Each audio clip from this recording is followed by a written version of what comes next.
E aí eu fiz essa migração, que eu saí do... E aí eles me falaram isso na época. Camila, é um caminho sem volta. Se você sai do jornalismo e vai para o entretenimento, você não volta mais para o jornalismo. Ah, é? Você tem certeza que você quer? Por quê? Porque a partir do momento que eu vou para o entretenimento, lá, né, pelo menos na RBS era assim, né, NSC, já era NSC nessa época, eu posso fazer merchandising, eu posso fazer... E quando você está trabalhando no jornalismo, você não pode falar de nenhuma marca. É isso aí, pessoal. Estamos começando mais um A Jogando. plateia, com toda a energia do dia de hoje, né? Como é que Toda a tá? energia Ferrari. A gente que faz boa essa de Jogando pra Plateia, né? Pois é, que história show de manhã, né, cara? Sim, muito boa, cheia de reviravoltas, né? E mais do que tudo, né? Que pessoas corajosas que a gente tem trazido aqui no nosso podcast. Exato. Tem que ter Davi coragem. veio aqui com uma convidada especial hoje, né? Exatamente. Quem foi? Vou começar apresentando o Davi, Quem né? Que são? tá aqui com a gente, né? Davi, obrigado pela tua vinda. Obrigado aqui mais uma vez. Pessoal, prazerzão estar aqui. Tô tendo um feedback muito maravilhoso dos episódios que a gente tá gravando. É Que mesmo? legal. E cada vez mais conseguindo trazer convidados de peso, né? Tanto de Exatamente. saúde como da área de comunicação. Muita história bacana para compartilhar. E sem dúvida com a Camille hoje não vai ser diferente. Show de bola. A gente tá recebendo hoje aqui Camille Reis, uma das principais comunicadoras do sul do Brasil, que tem uma trajetória ímpar na TV catarinense, né? Passando por várias áreas, vários conteúdos, vários programas. Quem é que não conhece ela, né? Exato, quem não conhece, ela? né? Quem não conhece. E em 2019 decidiu sair desse ambiente de comunicação, de estar atrelada a uma organização para empreender, para criar o próprio negócio e empreender na própria carreira. Hoje, sendo produtora de conteúdo, ajudando as empresas no processo de comunicação, que tem muito a ver com a gente, né, Imagina. Ferrari? Camille, seja muito bem-vinda. Tô impressionada que eles começaram, eu nem percebi, né? São 2 comunicadores aqui também. Muito obrigada pelo pela tua convite. Muito bacana estar aqui compartilhando um pouquinho da minha história com vocês. Que legal. A comunicação fez parte da tua vida desde cedo, assim? Você era uma criança falante, Não. Camille? Não? Não, eu era uma criança extremamente tímida, que sentava no fundo da sala. De bagunça? Não, Pra ficar não, quietinha, pra não ficar desaparecer. quietinha, pra sumir. Eu era muito tímida. Mas eu sempre fui uma aluna muito dedicada, muito disciplinada, né? Daquela CDF que se falava antigamente, né? Sim, você tava na frente, ela Não, tava Não, pra eu trás. estava no fundo porque Ah, eu não tá. queria, eu não gostava dessa coisa do professor chamar, mas eu era muito dedicada, mas eu era ao mesmo tempo muito tímida. Então, Não tanto queria que ser notada, né, eu Camille? nunca imaginei que eu faria televisão. Eu gostava muito de escrever. Então, isso acabou me levando para o jornalismo. Mas eu sempre me imaginei trabalhando num jornal impresso, numa revista, nunca na televisão. E aí, claro, né, o destino vai criando os seus tramando os seus Mas caminhos. assim, e trabalho de colégio, aquele negócio que você fica apavorado, eu vou lá na frente falar e não sei o quê, tu tinhas medo, não? Eu tinha muita vergonha, mas eu tinha um fundinho de... Gostava daquele desafio, sabe? É. O meu irmão, por exemplo, ele é 1 ano mais velho que eu, a gente estudava juntos, ele não fazia de jeito nenhum. A minha mãe tinha que ir lá na escola falar com a professora, explicar que ele não ia fazer, porque ele passava mal. Nossa. Eu era tímida, mas não a esse ponto. Então, eu tinha vergonha, mas no fundo eu gostava. Depois que começava... Era o frio na barriga bom, assim. Eu tinha vergonha, mas eu gostava daquilo, assim. Então, não era tão traumático pra mim. Mas com certeza, eu não era daquelas alunas extrovertidas, aquelas que se soltavam. Tanto que eu tinha várias amigas que eram muito mais desenvoltas e que queriam fazer jornalismo também. Eu pensava, eu não tenho chance nenhuma, mas tudo bem. Eu quero fazer mídia impressa, revista. Então, para isso, eu não preciso ser desenvolta. Sim. Né? E aí, depois eu aprendi que isso a gente aprende. Claro. Né? Que a gente não nasce com um dom da comunicação. Comunicação, como qualquer outra coisa, a gente aprende. Né? Então, é uma técnica, habilidade, né? é técnica e prática. Sim. E aí, a partir do momento que eu entendi a técnica e que comecei a praticar, E o jornalismo nasceu como? essa paixão que eu tinha já por escrever, né? Então, quando fui fazer a vestibular, eu tinha que optar por alguma profissão. Eu gostava de 2 coisas, escrever e praticar esportes. Eu sempre fui apaixonada por esportes. E aí até fiz, na época, vestibular para educação física e para jornalismo. Que esporte que tu gostava? Na época eu jogava basquete, porque eu sempre fui muito alta, eu tenho 1,77 m. Que legal. E eu jogava basquete. E aí eu passei nos 2 vestibulares e falei, não conseguia fazer os 2 ao mesmo tempo, as 2 faculdades. E aí eu falei, então eu vou seguir pelo jornalismo e vou ter o esporte como um hobby, como algo que vai me acompanhar durante toda a minha vida. E aí, quando eu comecei a fazer a faculdade de jornalismo, eu comecei a gostar já. Eu vi que aquilo era uma coisa que me brilhava os olhos. Mas nunca na TV. Né? Sempre pensando em coisas de mídia impressa, de revista. Lá no final do meu curso de jornalismo, que eu comecei a prestar um pouquinho mais de atenção na câmera. Porque eu fui fazer o meu projeto de conclusão, que tem o TCC, o famoso TCC no final, eu fui fazer dentro da Rede Globo. Ah, é? Era a cobertura das Olimpíadas de Sydney, era ano 2000. Legal. A Globo estava fazendo a cobertura das Olimpíadas do outro lado do mundo. E aí eu fui para lá passar 3 meses no departamento de esportes para produzir um livro. Lá no No Rio Rio de Janeiro. Uhum. E aí eu fui lá, acompanhei, entrevistei todas as pessoas envolvidas na cobertura e fiz um trabalho de conclusão, foi um livro falando um pouquinho sobre como é o trabalho, né, um mega trabalho da Rede Globo numa cobertura tão grande como o das Olimpíadas. Mas era tudo escrito em princípio ainda, não era? Foi tudo escrito. É. Era um trabalho escrito, impresso, um livro. Esse livro virou um livro mesmo depois? Nunca ou foi vocês- publicado, né? Foi só o meu trabalho de conclusão. Mas, estando lá, vivenciando aquilo ali, né? A gente trabalhava durante a madrugada nas Olimpíadas, porque, né, é na Austrália. Fuso. E eu comecei a ser contaminada por aquela coisa da TV, aquela cachaça. A mosquinha A picou. mosquinha me picou, porque eu falava, cara, isso é muito legal. E aí, no final, já tinha terminado a parte do meu trabalho, e eu estava assim, posso acompanhar um repórter para ver como é que é na rua? Né? Ver como é que é esse dia a dia? E aí eu fui gostando daquilo, né? E fui tentando vencer a minha timidez para tentar me desafiar na televisão, que era algo que durante todo o meu curso eu não tinha nem tentado.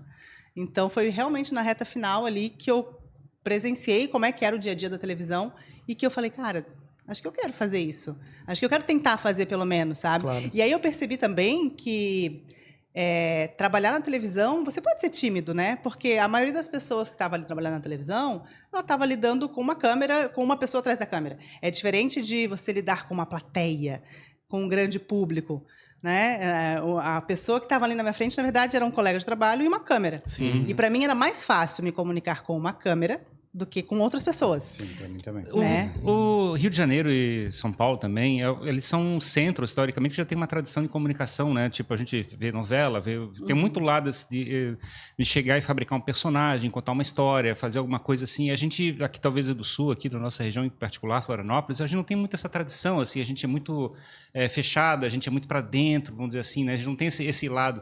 Tu percebeu isso, essa diferença nesse processo de chegar e ver a experiência no Rio de Janeiro? Olha, eu fui primeiro impactada pelo tamanho da empresa, que era a Rede Globo, né? Eu nunca tinha tido nenhum contato com nenhuma emissora, não trabalhava aqui, eu estava só na faculdade. Foi direto pra Globo. Não estava trabalhando, né? Estava Sim. só acompanhando, mas aquilo me causou um impacto, assim, nossa, né? Que estrutura que tem, como esse universo aqui é grandioso. E o Carioca, eu fui para o Rio de Janeiro, o Carioca, ele tem essa personalidade de acolher. Então, eu fui muito acolhida lá, assim, não, todo mundo queria me ensinar. Não, o repórter passava ali por mim e era, né, Tino Marcos, não era qualquer repórter, né? Sim. Não, vamos comigo hoje lá, vou fazer o treino do Flamengo. E eu, Aham. vamos? Né? Então, assim, eu percebi que tinha muita receptividade deles em me ensinar. E aí isso foi muito legal também. Talvez aqui a gente não tenha tanta essa abertura, tal, a gente seja um pouco mais fechado, mas... É que a gente, eu acho que tem talvez não sei pelo perfil, talvez italiano, mais alemão e não sei o quê, de Sim. ficar trabalhando e não exatamente falando mais, assim. Sim. Não cacarejar. Tu chegou a cogitar ficar por lá, Camille, Rio de Janeiro? Tentar alguma coisa por lá? Não. Nesse momento que eu estava me formando, não, né? Eu quis voltar para cá e também não tive nenhum convite, né, para ficar. Terminei meu trabalho, voltei, daí ainda tinha que terminar minha faculdade aqui, me formar. E aí, logo eu consegui um emprego aqui, na RBS, então RBS, né?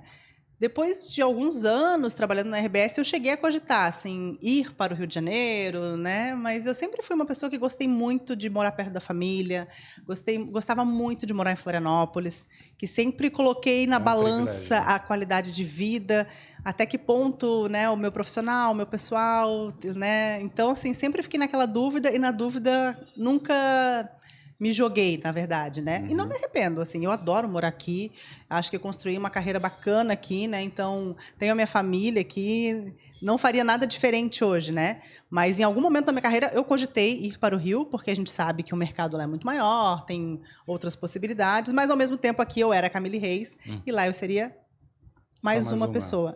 E quando tu entrou na RBS, tu entrou no jornalismo esportivo? Não. Como que foi? Isso foi curioso, porque quando eu saí de lá, eu queria trabalhar com jornalismo esportivo, né? Porque eu estava encantada com aquele universo esportivo que eu tinha visto lá.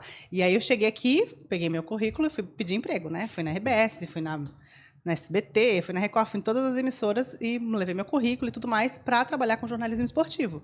Na época, o Caco da Mota, que era o coordenador, falou, olha, Camille, a gente não tem nenhuma vaga aqui no jornalismo esportivo, né? Já estava preenchido, estava lá a Suiane há um tempão, não sei o quê, todo mundo já estava lá há um tempão.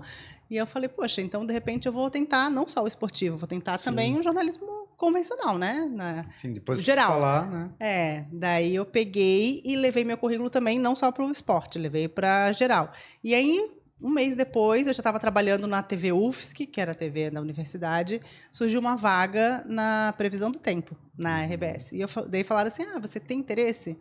E aí eu falei, gente, na faculdade todo mundo falava, a moça da previsão é aquela bonitinha e burra. Mas não é quase sempre a porta de entrada? Pois é, isso que eu ia falar, né? E aí eu falei, gente, mas eu tenho que entrar, né? Claro. Eu tenho que entrar, sou recém-formada. Eu falei, eu quero.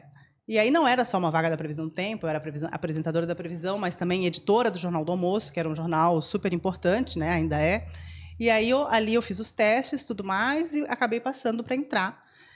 E aí, quando eu comecei a trabalhar com jornalismo diário, eu comecei também a me apaixonar pelo jornalismo diário e a perceber que o esporte, principalmente aqui em Santa Catarina, se limitava a Avaí Figueirense, né, em Florianópolis.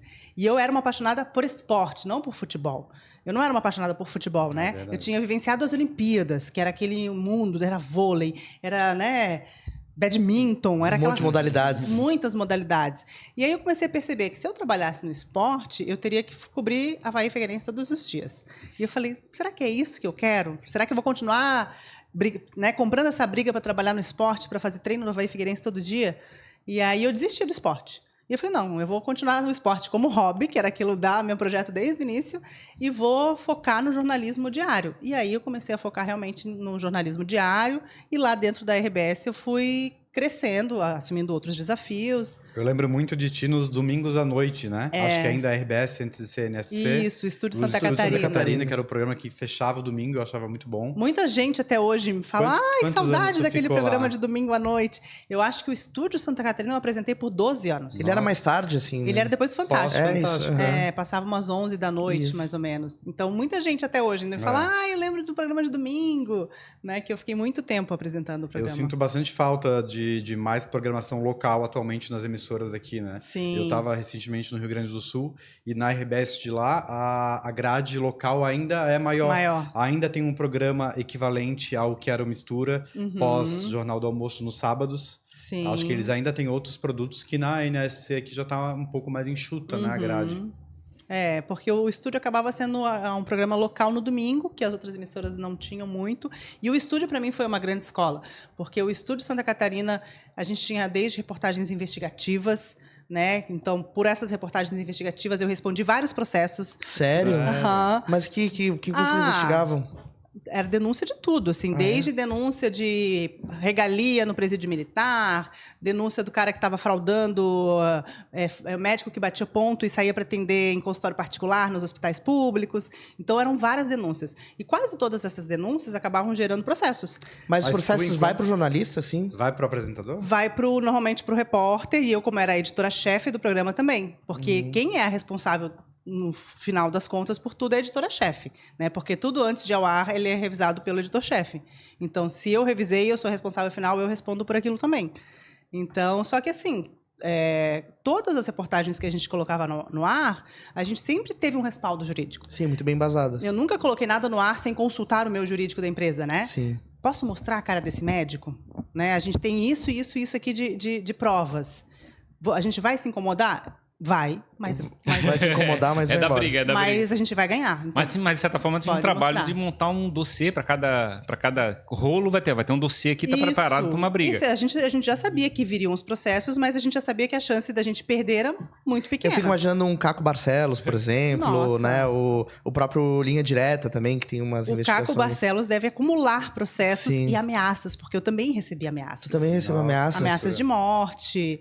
Porque as pessoas ficam achando que você acabou com a vida delas. Como é que tu lidava com isso, assim? Onde é que tu encontrava paz mental pra comprar a próxima briga? Como eu não tinha filhos nessa época, eu, sabe... no final já ligavam assim, vai morrer. Eu falava, entra na fila. Caramba. Porque eu não tinha filhos, então eu tava assim, não, né? É diferente. Então, tu sempre gostou de comprar briga, assim, tu sempre peitou as coisas. Quando a gente tem consciência de que a gente tá fazendo um negócio responsável, né? Então, essa época que eu recebi ameaça de morte era uma época que a gente denunciou regalias dentro do presídio militar. Sim. Que eram os policiais que cometiam crimes, e não eram crimes quaisquer, eram Básicos. Estupros, assassinatos, e eles estavam presos, mas eles estavam presos dentro de um quartel com uma série de regalias. Sim. E aí a gente começou, por exemplo, a gente denunciou isso, mostrou churrasco, mulher entrando e saindo lá do presídio, e aí eu comecei a receber muitas ameaças nessa época. E aí você fica com medo porque são ameaças, teoricamente, que você não sabe até que ponto a polícia está envolvida. Claro, porque você não tem um lado para te proteger, né? Porque não é o bandido te ameaçando, é a própria polícia. Exatamente, é a própria polícia. Então, até que ponto a polícia também já não estava envolvida naquilo? E aí, na época, eu trabalhava com um cinegrafista que era muito experiente em reportagens investigativas, que já tinha trabalhado na Globo. E ele falava assim, Camille, nem te preocupa. Sério? Ele falou assim, nem te preocupa, porque já recebi muitas ameaças, né? Eles não vão fazer nada contra ti, eles só querem te intimidar. Pra parar de investigar. Então nem te preocupa. E realmente nunca aconteceu nada, assim, né? Mas tu tinha certos cuidados, eu imagino que ficava com o radar ligado. Quando eu recebia uma ameaça, eu mudava o meu caminho de casa, Sim. fazia algumas coisas assim. Tentava, tipo, quando eu ia sair muito tarde da TV, eu pedia para alguém descer junto comigo o Morro da Cruz, né? Porque é um morro.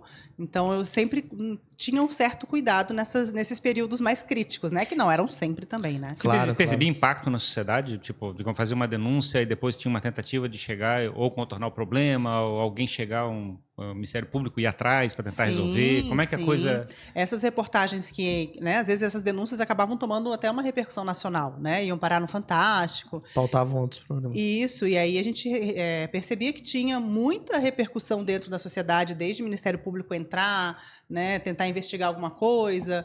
Então, as pessoas comentavam muito, né, na rua. Então, essas reportagens eram bem, bem impactantes, assim. E, ao mesmo tempo, tinham reportagens que eram muito legais, que não eram denúncias, mas que me fizeram conhecer pessoas maravilhosas, lugares que eu jamais conheceria, de repente, se eu tivesse uma outra profissão, né, viajando pelo estado, contando histórias. Então, tem todos os lados, assim. A gente sempre se pergunta, acaba conversando aqui, né, produzindo conteúdo para a internet, que a gente vê que o que viraliza, o que as pessoas consomem, precisa mover de algum jeito, né? Ou é uma treta que está acontecendo e todo mundo quer ver aquilo, como, por exemplo, uma denúncia na TV, ou é um conteúdo que tem um outro apelo emocional que também acaba movendo a pessoa. Qual é a tua visão sobre isso, assim, para fazer um conteúdo emplacar no público? Porque era diferente na televisão, agora tu produz conteúdo para a internet. Sim. Como colocar essa pitada de apelo emocional para fazer o conteúdo funcionar, digamos assim? Eu acho que a gente sempre tem que buscar alguma coisa que atinja a pessoa, né? Então, assim, por isso que eu sempre digo, o conteúdo, ele tem que ser útil para quem está consumindo aquele conteúdo. E útil não significa utilidade pública, né? Significa que, de alguma forma, tem que inspirar aquela pessoa, ela tem que consumir aquele conteúdo. Ser tocada por aquilo. Exatamente. Que seja uma foto numa paisagem. Poxa, que lugar lindo para eu conhecer. Então, foi útil para a pessoa, porque ela está vendo um lugar que ela quer conhecer, né? Então, assim, de alguma maneira, a gente tem que tentar tocar aquela pessoa, né? Trazendo uma dica, a treta, a gente sabe que daí é aquela curiosidade... Treta funciona muito. A curiosidade humana, né? Que faz parte. Eu fico pensando do lado da narrativa também, porque, na realidade, eu acho que deve ter um processo de construção, e aí tem um clímax, e tem uma transição, e aí tem uma parte final, quer dizer, tu tem sempre um jogo quase como se fosse um cinema, assim, para contar uma história. Isso é muito da televisão, eu acho, né? E eu tive que me adaptar quando eu vim para a internet, porque, assim, na televisão a gente tem todo um storytelling, né? A gente constrói toda uma narrativa, então a gente, às vezes, ficava em cima daquele conteúdo ali por dias, e a internet não te permite isso. A internet é instantânea. Mas o roteiro era construído em escrito e coisa assim? Era construído bem... Sim, construído, e aí outra pessoa olhava e refazia e mudava, e depois a gente editava e mudava de novo. Principalmente em grande reportagem que tem mais tempo, né? Exatamente. E assim, a internet, ela é muito mais instantânea, né? Então, quando eu fui para a internet, quando eu fiz essa migração, que eu saí da TV e fui mais para a internet, eu tive que entender que o bom e o ótimo, eles não são tão diferentes. E que para a internet o bom é melhor. Porque o ótimo demora muito, né? Então, assim, às vezes eu ficava numa edição ali, ajustando o áudio, sabe? Naquele perfeccionismo. E o ótimo nem sempre passa tanta autenticidade, né? E às vezes a pessoa não percebe tanta diferença. Às vezes o que a gente percebe quando a gente é muito detalhista, perfeccionista e muito crítico, o outro não percebe.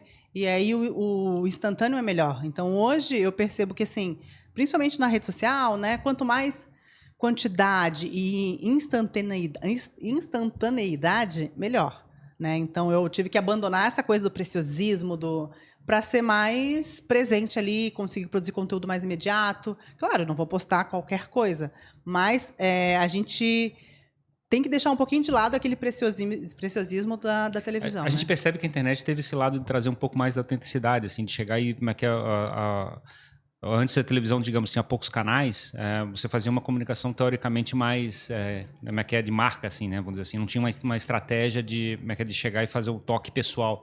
E hoje a gente vê a internet espalhado em vários canais, cada um com uma linguagem própria, uma maneira diferente de contar, uma pitada da experiência de vida da pessoa. Quer dizer, a gente está ficando cada vez mais ligado com a pessoa, de fato, do que uma marca de uma empresa de televisão, por exemplo. E eu acho que a internet foi legal por dar voz a qualquer perfil de pessoas. Quando eu entrei na televisão, gente, tudo era padrão. Uhum. A roupa era padrão, a unha era padrão, o cabelo era padrão, tudo era padrão, né? E tu acha que mudou de fato isso? Eu acho que mudou. Não, já mudou muito. Mudou muito. A televisão ainda é mais quadrada que a internet, Sim. óbvio, né? Com certeza. A internet, a rede social, ela tem todos os perfis. Mas a gente comentou aqui ainda recentemente, né, do quanto no jornalismo da televisão ainda a mulher é muito refém da imagem e até da idade, né? Uhum. E a gente vê âncoras, homens com 70 anos, mas a gente não vê mulheres, né? É mais difícil. Sim. Tu percebe isso ainda? Não, a televisão, ela tá tentando ainda, né, se adaptar, porque também não é tão fácil, né? Sim. Um negócio que tem uma estrutura, né? Vem há muitos anos fazendo daquela maneira, e de repente vem a internet e rompe com tudo isso e mostra que todo mundo pode ter seu perfil ali. Uhum. Então, acho que a televisão já se adaptou bastante.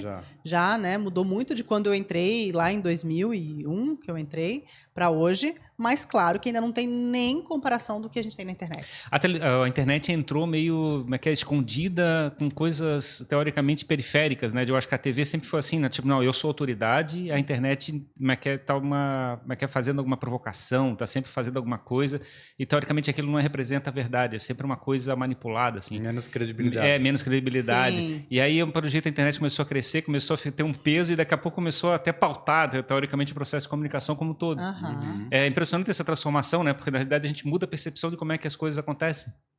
Sim, hoje eu tenho visto aqui telejornais inteiros, às vezes, de emissoras menores, sendo abastecidos com vídeos que a gente já viu pela manhã no grupo do WhatsApp. Sim. O grupo do WhatsApp está muito rápido. Porque o WhatsApp está muito rápido, as equipes das TVs estão muito enxutas. Gente, a gente não precisa ir muito longe, né? Às vezes eu tô na fila da BR-101, sei lá, indo para algum lugar, preso num congestionamento, e às vezes eu vou no Floripa Mil Grau para tentar saber o que aconteceu. Sim. Né? Então, assim, o Floripa Mil Grau, de um negócio de humor, virou uma fonte de informação. Canal de comunicação. Claro. E você acha que essa história de construir um roteiro, de contar uma história na televisão, a televisão é capaz ou transforma alguém em herói ou vilão, dependendo da maneira que é construir essa narrativa, num posicionamento, ou seja, jornalístico, numa história que vai ser contada? Eu acho que sim, mas assim, de todos os anos que eu trabalhei na TV, eu nunca acho que isso tenha sido feito intencionalmente. Deliberadamente, assim, nunca assim, um alienzinho pensando assim. Nunca vi ninguém falando, vamos lá e vamos fazer isso para transformar essa pessoa, né? Como às vezes as pessoas que são de fora imaginam. Não, mas eles fizeram isso. Como às vezes eu vejo as pessoas falando até no próprio Big Brother, não, mas a edição quer favorecer o personagem tal. A edição quer favorecer o candidato ao governo tal. Eu nunca vi isso sendo feito deliberadamente. Mas eu acho que sim. Às vezes, pela bagagem cultural que a própria pessoa tem, o jornalista, o editor que está ali produzindo aquele conteúdo, às vezes inconscientemente. Ele tem um preconceito, tem um viés, né? Ele tem um conceito já pré-definido, um preconceito. Né? Porque são pessoas, ele vai fazer uma escolha ou outra e vai dar uma Por mais que a direcionada. gente fale que o jornalismo tem que ser imparcial, ele é feito por pessoas. Sim. Não somos máquinas. E aí, às vezes, uma coisa vai me tocar mais do que a outra. E inconscientemente, na hora de editar aquele conteúdo, você acaba privilegiando alguém ou dando, né, selecionando trechos da fala daquela pessoa que vão trazer a ela um perfil diferente do que talvez se você escolhesse outros trechos, né? Na internet, isso é muito mais extremo, né? Eu acho que na internet as pessoas, os comunicadores se agarram muito mais a bandeiras, assim, de forma intencional. Eu defendo essa ideia. Sim, isso é muito mais livre, eu acho, também, né? A internet, hoje a gente tem pessoas que defendem desde partidos políticos e levantam bandeiras. E levantam bandeiras. A gente não vê isso tanto nos meios tradicionais, né? Antes de a gente voltar mais para esse teu mundo digital, quero voltar a explorar mais os 19 anos de RBS. Tu teve vários papéis lá dentro, né, Camille? Tu passou até como colunista social. Quero que tu conte um pouco sobre essa experiência e depois os outros espaços que tu ocupou na empresa. Então, foram 19 anos, né, que eu fiquei lá. E desde que eu entrei lá, eu sempre fui procurando buscar novos desafios, me desafiar a fazer coisas diferentes. Então, quando eu entrei na Previsão do Tempo, e aí eu fazia também a edição do Jornal do Almoço, e aí me convidaram, depois de um tempo, para apresentar o Estúdio Santa Catarina. Eu acho que eu estava lá uns 2 anos. Fazia Previsão do Tempo e apresentava às vezes o Jornal do Almoço, me chamaram para apresentar o Estúdio Santa Catarina. Pelo menos não teve que acordar de madrugada para o Bom Dia. Eu fazia a Previsão do Tempo no Bom Dia. Acordei, no início eu acordava de madrugada. E aí, passei por todos os programas lá. Então, desde acordar de madrugada, domingo à noite, fiz o jornal, né, o RBS Notícias, que é o das 7 horas da noite. E aí, depois de um tempo, eu fui apresentar o Estúdio Santa Catarina e apresentava... Mas eu não era coordenadora, não era editora-chefe, eu só apresentava, né? Eu era só apresentadora, trabalhava durante a semana no Jornal do Almoço, chegava no domingo e apresentava.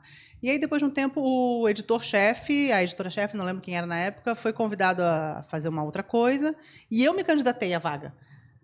E na época eu lembro que o diretor ficou surpreso, assim, porque eu estava lá há pouco tempo, e eu falei, daí eu fiquei sabendo que ele ia sair, eles estavam buscando alguém para aquela vaga, e eu falei, eu quero essa vaga. Eu acho que eu tenho condições de assumir essa vaga, que era editora-chefe do Estúdio Santa Catarina. E aí, na época, eles ficaram meio assim, tal, não, vamos fazer uma experiência, que então. Audácia. Claro. A guria entrou aqui ontem, já quer virar editora-chefe. Vamos fazer uma experiência de 3 meses para ver como é que tu vai se sair e tal, e depois a gente conversa. E aí, no final, fiz a experiência e continuei lá e fui editora-chefe do Estúdio Santa Catarina por praticamente todos os anos que eu apresentei. E aí, só que depois de um tempo... Eles foram me dando outros desafios, né? Então, eu fui coordenadora do Patrola, que era o programa jovem, coordenei o Vida e Saúde, que era... Enquanto eu fazia o estúdio, eu também fazia esses outros programas, que era o programa de saúde, bem-estar, e aí... Bastante trabalho, hein? E as pessoas achavam que eu trabalhava só no domingo. Porque daí eu aparecia só no domingo. Mas você trabalha só no domingo? Eu falo, não. Não, nem um pouco. Chega lá só para se maquiar e para ler o TP. O quanto o papel do editor está associado ao papel do apresentador? Porque você falou que apresentou, enquanto foi editora, durante todo o momento foi apresentadora. Mas nem sempre isso está associado, então. Nem sempre está associado. Mas, assim, hoje em dia... antigamente existia a figura do apresentador, que era só o apresentador, né? O Cid Moreira, digamos, né? Sim. Que era o cara que só chegava lá e lia. Hoje em dia não existe mais essa figura, né? Então, todo mundo que hoje apresenta também... Faz alguma coisa também nos bastidores. Ninguém vai lá só para apresentar. Então, todo mundo que está lá na frente da câmera... está por trás, trabalhando durante todo o processo produtivo. E isso é muito legal, porque você está por dentro de tudo que está acontecendo. Então, né... Você fica muito mais autêntico, fica muito mais, assim, espontâneo, até se cair o teleprompter, né? Que acontece às vezes. Claro. Deu um problema. Você sabe qual era a notícia que você tinha que chamar, porque você participou de toda a construção daquele telejornal. Então, você falou caiu o teleprompter, eu fiquei pensando assim, alguém tropeçou e derrubou o pé do... Não, às vezes falha. Até tem uma história engraçada. Já aconteceu contigo? Já tem uma história engraçada que aconteceu comigo, não de cair o teleprompter. Quer dizer, já aconteceu de cair o teleprompter, mas super natural, porque cai o teleprompter, normalmente a gente tem impresso ali.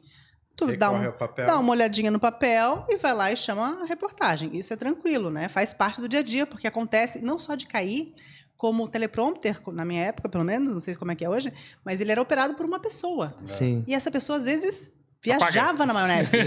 Às vezes, tipo, a pessoa se distrai com alguma coisa. E aí roda. Esquece como de vamos rodar. ver a seguir? A seguir. Isso, a pessoa esquecia. Eu acho que ainda existe essa figura e também existe os jornais onde o próprio apresentador vai passando. Né? E às vezes acontecia da pessoa se distrair e tal. E aí isso é uma coisa que era natural, era fácil de... Mas uma vez aconteceu comigo que eu estava apresentando o Jornal do Almoço. E caiu o teleprompter com o Cacau Menezes fazendo o quadro dele. Não, na verdade não caiu, agora que eu lembrei. Ele se afogou. Ele começou a tossir e se afogou. Foi botar na tela amarela e se afogou. Se afogou. Ele deu uma tosse. E aí o editor-chefe, que a gente tem aquela comunicação, que é o ponto, né? Falou pra mim, lê o texto do Cacau. Salva ele. Tipo, ele tava tossindo, tiraram ele de quadro, porque ele começou a tossir. Focaram em mim, tava sentada na bancada. Lê o texto do Cacau. E aí eu olhei e tava assim, rapaz e não sei o que, não sei o que. Meu Deus. Como que eu vou ler? Porque é diferente de você ler uma notícia. Era ele escrevendo com o jeito dele, brother, rapaz, e as Ia ser um meme muito ótimo. Mina. Daí eu peguei, falei, Gente, Cacau teve um probleminha aqui, mas ele já tá se recuperando. Porque não tinha como eu ler aquele texto, sabe? Sim. E eu ia virar um meme, né? Porque eu nem sei se existia um meme, mas salve a amizade. Com certeza eu viraria um meme dizendo rapaz e brother. Ia ser um meme muito bom, muito bom. E aí eu falei, não, gente, o Cacau teve um probleminha aqui, mas ele já tá... E aí ele falou, tá bom, recuperei. E aí ele voltou, foi uma coisa rápida, deu umas 5 tossidas ali, já retomou. Já voltou. E eu respirei, Imagina se engata um Cacau ali. Eu respirei muito aliviado. Mas até que tu teve presença de espírito pra tomar a decisão, porque às vezes tu tá tão no automático que talvez tu seguisse, né? Eu ia tentar ler, mas quando eu vi o que eu tinha que ler, eu falei, olha, o Cacau teve um probleminha, mas já tá... rapaz aqui não deu. Daí ele pegou, não, volta aqui que eu tô... Eu falei, então vamos assim. É engraçado isso, né? Porque a figura do apresentador, quem tá lá na frente, tem todo um ecossistema de linguagem, comportamento, posicionamento. Personagem, né? É um personagem, né? E aí aquele não era o teu personagem, o teu personagem era outro. Então é engraçado isso, né? Não tem como um fazer o outro. Não tem, ainda mais no caso do Cacau, porque era Sim, muito personagem. Icônico, né? É diferente se fosse, nós dois estamos apresentando, você passou mal, eu assumo a fala, não tem problema. Mas o caso dele, ele era muito único, né? Não tinha como alguém fazer o texto dele. Tu mencionou o Cacau, Camille, que outras figuras que tu lembra com carinho e que foram importantes nessa tua trajetória na TV, que tu teve o privilégio de trabalhar do lado? Eu acho que o Mário Mota e a Laine, assim, para mim, são duas pessoas, porque são pessoas que, além de serem excelentes profissionais, são pessoas que são pessoas muito generosas, né? Humanas, né? Humanas, né? Então, assim, eu lembro com muito carinho sempre da Laine, a gente começou quase juntas na TV. Quando eu entrei na previsão do Tempo do Bom Dia, ela veio da TV Com para apresentar o Bom Dia.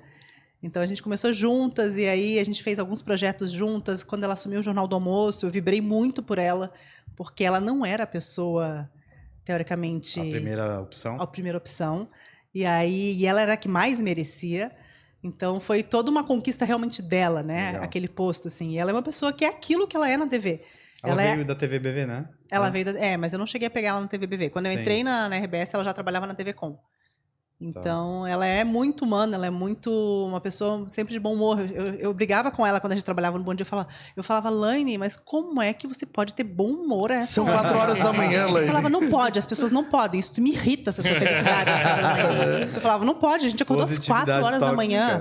Eu falava, não pode, não pode ser real a pessoa ser feliz todo dia às 4 da manhã.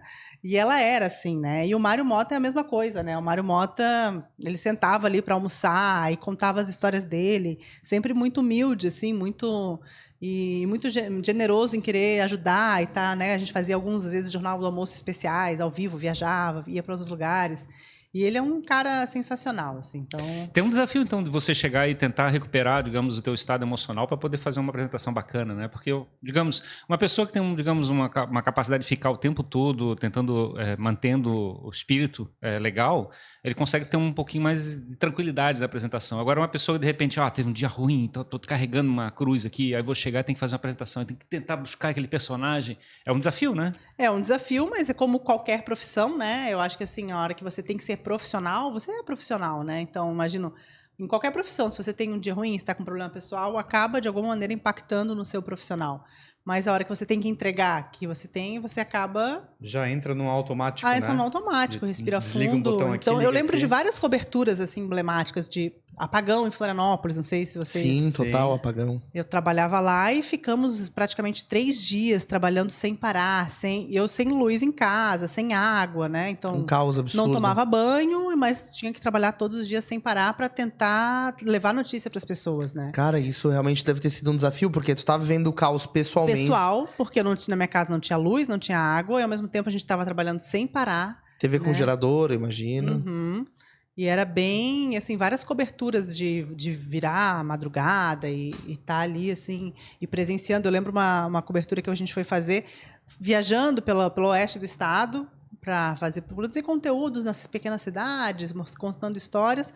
E aí, de repente, eu lembro que nessa época eu estava fazendo uma reportagem especial para o Estúdio Santa Catarina, fazendo férias na coluna social da Juliana Vosgraus, que era colunista.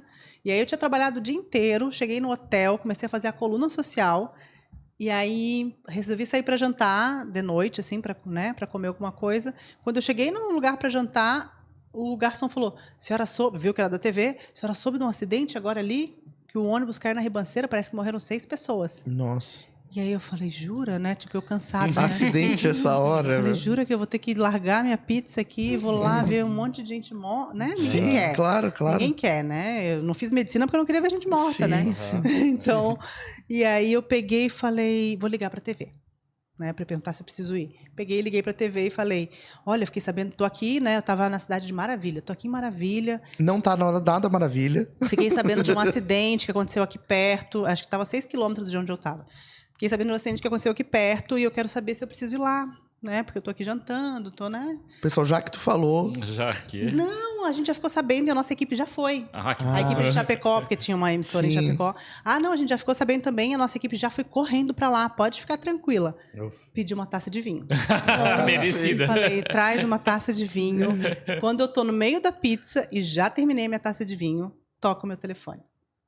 E aí era assim, Camille, corre pro local do acidente.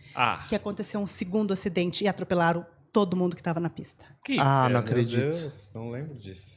E aí, o que aconteceu? Tinha realmente tido um acidente, estavam socorrendo aquele primeiro acidente, o trânsito estava interrompido, com ambulância, socorrista, com vários jornalistas, e veio um caminhão desgovernado, sem freio, não sei exatamente o que aconteceu, e atropelou 27 pessoas em cima da pista. Ou seja, se tu tivesse ido, talvez tu tivesse acidentado.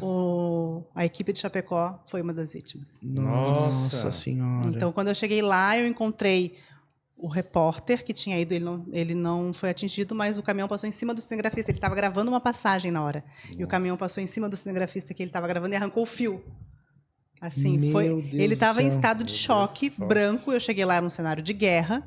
E aí, ali a gente trabalhou praticamente 36 horas sem parar. A gente não dormiu e começou a trabalhar e fazer reportagem. Eu entrei no Jornal Nacional, ao vivo na Ana Maria Braga, no Jornal Hoje. Eu entrei em todos os noticiários porque eu estava lá, né? Claro. Presenciando aquele momento ali, né? Que era um momento trágico, mas que... E a gente chegou um pouco tempo depois de passar o caminhão, né? Então, também foi uma cobertura que me marcou muito.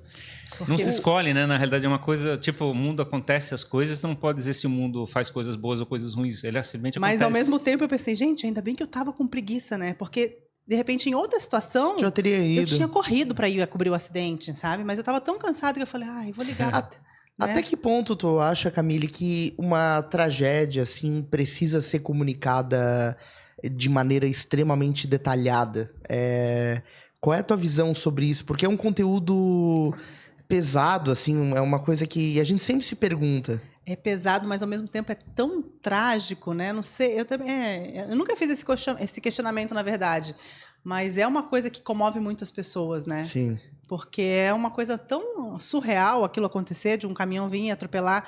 Para ter uma ideia, a gente conseguiu recuperar algumas coisas e tinha uma entrevista gravada de um senhor que tinha sobrevivido ao primeiro acidente e tinha falado, eu nasci de novo. E aí ele morreu no segundo acidente. Meu Deus. E aí, isso é inacreditável. Isso é inacreditável, né? É um documentário. Então, assim, tu fica, né... Ô Camille, situações assim do jornalismo, chegou algum momento na tua carreira que tu começou a dar uma desanimada desse hard news, assim? E ter vontade de ficar mais focada, que tu foi um pouco migrando para eu fui migrando pro entretenimento. Variedades. Esse é o ponto, assim, né? Porque é muito isso, né? É porque você vai cansando, às vezes, do dia a dia. Sim, porque é desgastante, é um desgaste emocional, né? Porque não é só a tragédia, é você encarar aquelas notícias do dia a dia de fila no hospital, a saúde que não funciona, é a mãe que quer o básico pro filho, a comida que não tem. E aí aquilo tudo vai te gerando um desgaste emocional. E aí chegou um ponto que eu já estava... não estava mais tendo prazer em me envolver com denúncia, em me estressar com reportagem investigativa. O que me dava prazer realmente eram as reportagens de viagem, que eu mostrava as coisas legais do Estado, que a gente contava a história de pessoas. E aí isso tinha muito mais a ver com o entretenimento do que com o jornalismo hard news, que a gente chama. E foi quando o Estúdio Santa Catarina, coincidentemente, acabou, né, por uma decisão da Globo, porque a RBS ocupava aquele horário, aquela faixa de horário local depois do Fantástico, e a Globo falou, olha, a partir de agora nós vamos usar esse horário para exibir um programa deles que eu não lembro qual era.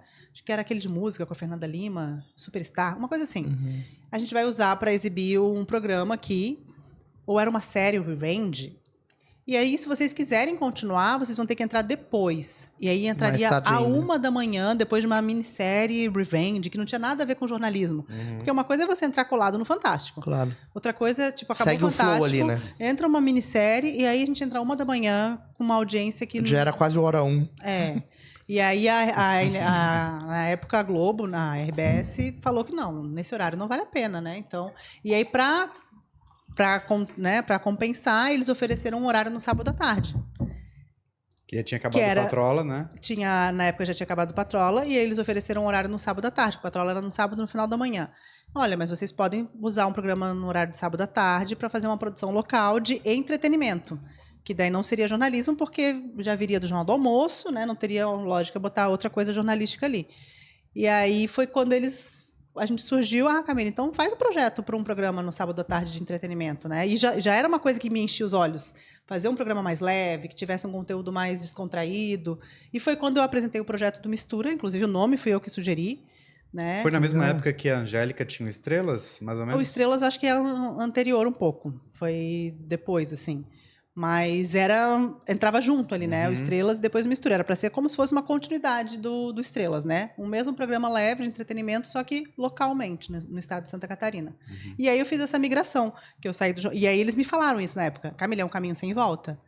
Se você sai do jornalismo e vai para o entretenimento, você não volta mais para o jornalismo. Ah, é? Você tem certeza que você quer? Por quê? Porque a partir do momento que eu vou para o entretenimento, lá, né? Pelo menos na RBS era assim, né? NSC já era NSC nessa época. Eu posso fazer merchandising, eu posso fazer... E quando você está trabalhando no jornalismo, você não pode falar de nenhuma marca. E o Mistura era um programa que a gente podia fazer merchan. Sim. Né? Falar, gente, olha, né, a marca tal é a nossa patrocinadora. E significa muito mais resultado também, né? Pra Já pode trabalhar como mestre de cerimônia? Não, mestre de cerimônia sempre pôde, né? Tanto que os apresentadores conseguem ainda, né? Todos trabalham hoje, né? A Laine, o Fabiano fazem também. Mas... eu poderia aceitar, por exemplo, o convite de uma empresa para fazer um comercial na televisão, coisa que como jornalista não poderia. Então... A Fátima Bernardes fez esse caminho, né? Fez o mesmo caminho, que era sair do jornal... Ana Paula Padrão. E foi para o encontro com a Fátima. E o meu era Mistura com Camille. Sim. Era até uma inspiração, assim, sabe, para mim. E aí foi quando eu fui para o entretenimento e eu fiz o Mistura durante 1 ano e meio, mais ou menos. Que foi o último programa que eu fiz antes de sair da TV. Não da empresa, né? Porque eu ainda fiquei um tempo na empresa depois que acabou o Mistura. Mas foi o último programa que eu fiz na televisão, foi o Mistura. E como foi a tua saída da emissora? Foi uma escolha tua? Foi, porque assim, eu já não estava mais na televisão, porque o que me enchia os olhos no final era a televisão, né? O Mistura já tinha acabado.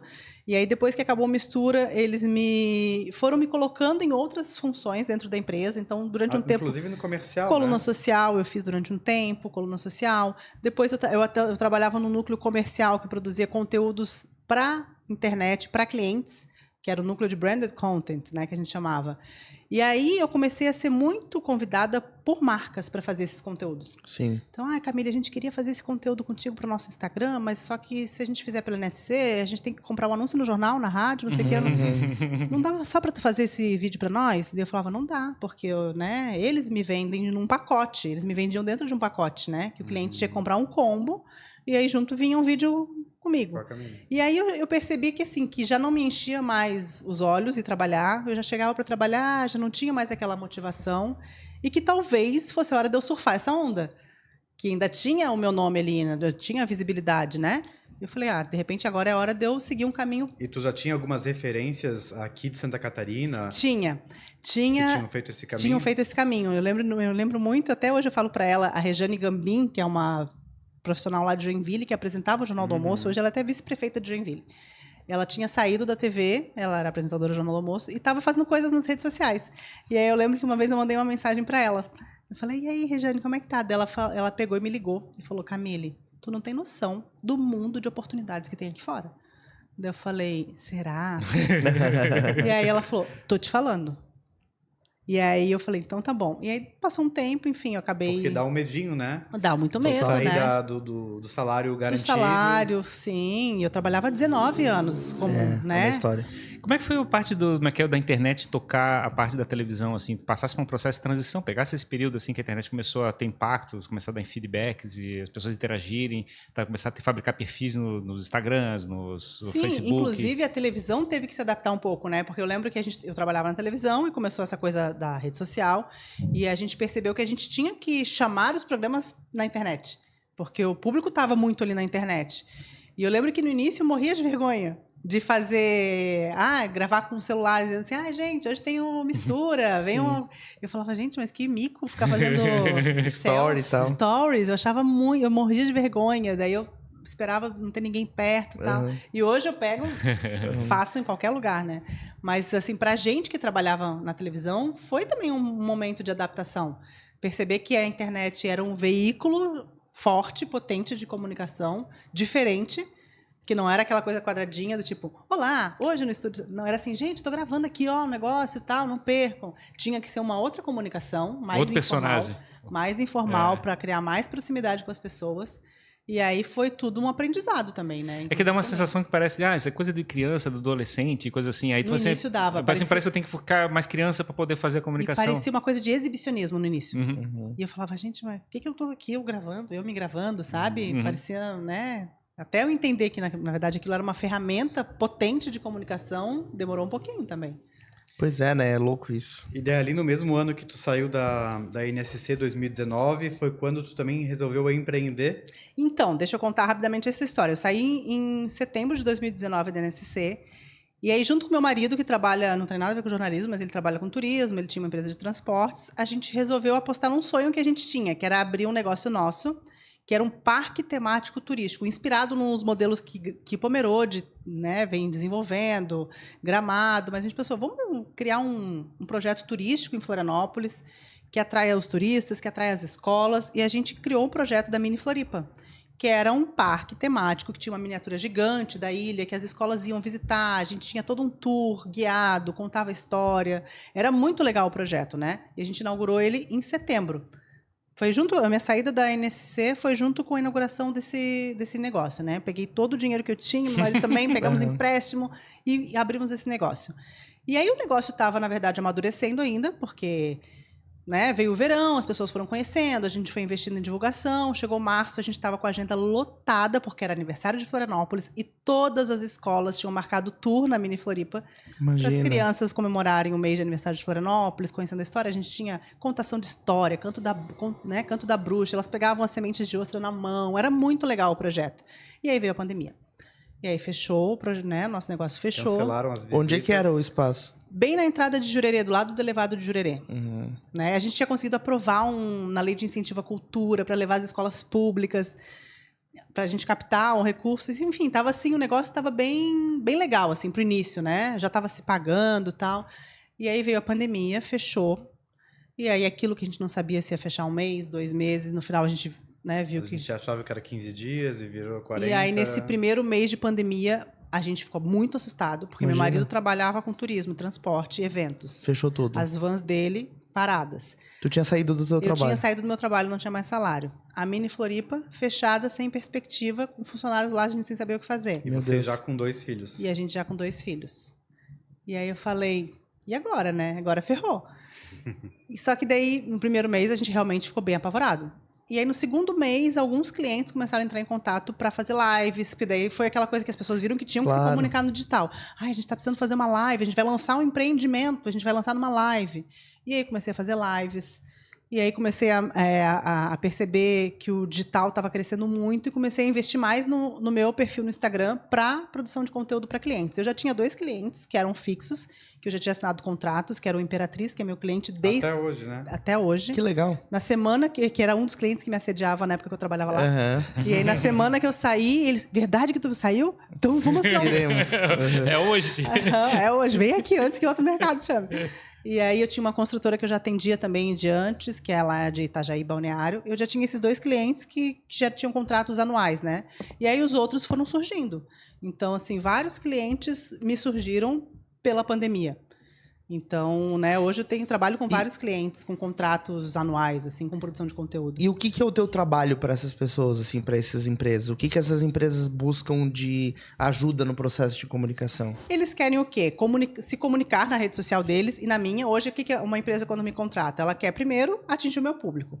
Né? Que eu tenho ali, não tenho milhões de seguidores, mas eu sou uma micro-influenciadora, que é o que se chama, que é uma pessoa que não tem milhões de seguidores, mas tem seguidores fiéis. Se conversa com a comunidade da região. E locais, né? Então, assim, por exemplo, se eu tô produzindo um conteúdo para Imperatriz, e eu vou lá e digo, gente, olha, esse produto acabou de chegar, um produto super legal, apareço lá em casa fazendo uma receita. Eles estão divulgando aquele produto de uma maneira orgânica, né? Uma maneira e usando a tua credibilidade. E usando a minha credibilidade com esse público, que sabe que eu não vou lá divulgar uma coisa que eu não confie e que eu tenha dúvida se é uma coisa confiável, né?